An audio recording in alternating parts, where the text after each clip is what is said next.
Hello, what's up? Hello Philippines, hello world. Andito na naman po tayo para mag-react at mag-comment dito sa isang video na nagva-viral na ngayon. Ito na nga ba ang sinasabi ko? Ang mga Duterte pulled the trigger. Ito, naghamon sila. So ngayon, ito na nga, lumalabas na rin ang mga Marcos loyalista para ipagtanggol ang kanilang mahal na presidente. So, pakinggan po natin ang kanilang sinasabi.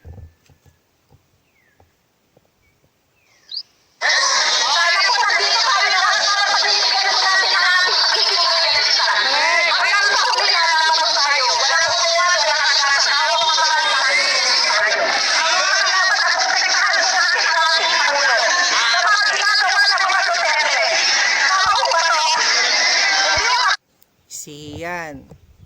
Ito na nga bang sinasabi natin? Ito ang gulong sinasabi nyo na noon pa. Ayan, magkakagulo na ang mga tao ng dahil sa inyo. Tingnan natin ang lakas ng mga Duterte ngayon. Kasi ang mga Marcoses loyalista na to, etong mga to ay mga subok na. Sa tagal na ng panahon na pinaglalaban nila ang kanilang mahal na presidente, senior at junior. So makikita natin ngayon kung sino talaga ang matibay dito sa mga pulahan at sa mga pulangaw.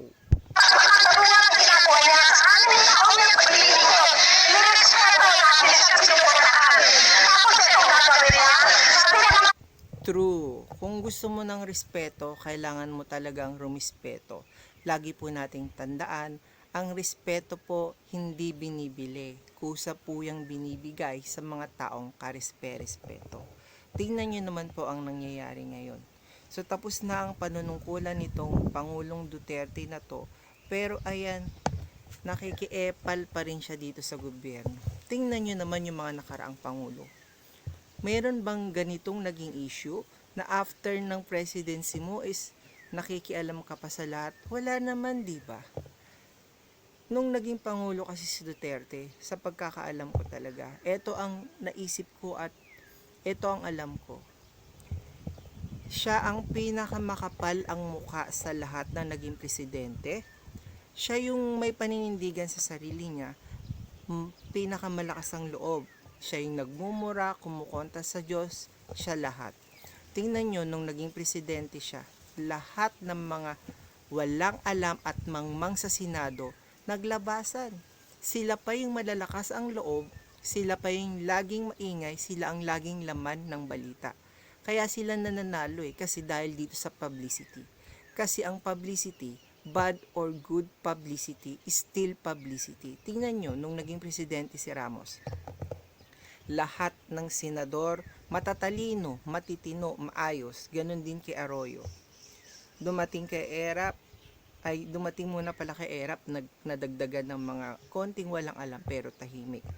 Napunta kay Arroyo, ganon din. Napunta kay Pinoy, lahat ng mga gago sa Senado, mga korap na kulong. Napunta kay Duterte, Chowking Inamers. Lahat ng mga gago at mga walang alam sa Senado naglabasan. Sila pa yung malalakas ang loob na manloko at mangungas sa mga tao. Sila pang sikat na sikat. O ngayon, napunta naman tayo kay Marcos ulit. So pasan ni Marcos lahat ng kagaguhan dyan sa Senado? Anong nangyari? Naging bobo na balat ng tao? Nawala na ng pag-iisip? Yung mga kriminal pinagbubuto? Diyos ko po, kahit sabihin na natin si Marcos, yung tatay ni Marcos is dahil dyan sa martial law, naging hindi maganda ang naging tingin sa kanya. Pero sa tingin ko, maraming nagawa si senior. Maraming maayos na kalsada, maayos na building. Naapektuhan lang siya siguro ng mga nakapaligid sa kanya. Ang gumawa ng hindi maganda, yung mga nakapaligid sa kanya, yun ang pagkakaalam ko.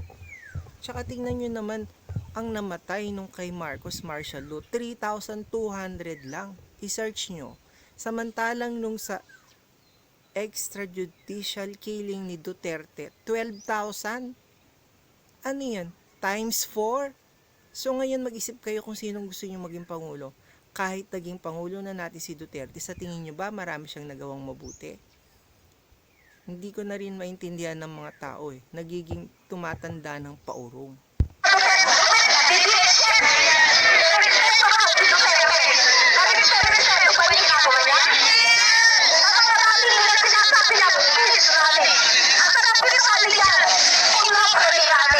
Yeah, totoo. Huwag niyong gamitin yung mga biblical verses niyo dyan sa peace rally kayo.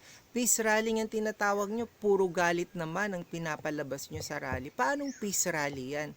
Hindi yan peace rally, pag-aalsa yan ginagawa niyo. Kabubuhan, ewan ko ba sa mga tao. Oo, wala akong kinakampihan. Hindi ako maka Duterte, hindi ako maka Marcos. Pero sa tingin ko ngayon, kung ako ang tatanungin, mas pipiliin ko na si Marcos. Tingnan nyo, sa attitude nila, si Marcos tahimik lang, hindi gumaganti, walang sinasabi. Ganyan na mga matitinong tao. Samantalang ang Duterte, konting salita mo lang, gaganti agad, kakanti agad, magsasalita agad ng iba-iba. Tingnan nyo yung mga pahayag niya, sasabihin niya ngayon, bukas papalitan niya. Yan ba ang pinagkatiwalaan natin? Yan ba ang dapat pagkatiwalaan? At tingnan nyo ang kabastusan nito mga Duterte. Nakaupo pa ang presidente, pinapalitan na nila. Saan ka nakakita ng ganyan? Anong ginagawa ng vice presidente? Wala, nakatanga lang, pero sa loob-loob niyan, tuwang-tuwa yan kasi gusto ng mga taong taga Davao na siya ang maging presidente. Kung ang pinagbabasihan nyo as ang dayaan, dapat ang maupo dyan, yung natalo ng nadaya, which is si Leni Robredo. Dapat siya ang mauupo, hindi ang inyong vice presidente. Binoto ba natin yan para maging presidente? Hindi naman na. Yung mga tao kasi hindi na budol, ngayon naluloko na. Sige, malulong kayo dyan sa mga kasinungaling ang pinagkakalat ng mga Duterte. Di ko maintindihan itong mga taga Davao kung nasaan na ang utak nila. Ang utak po sana nasa ulo, wala sa talampakan.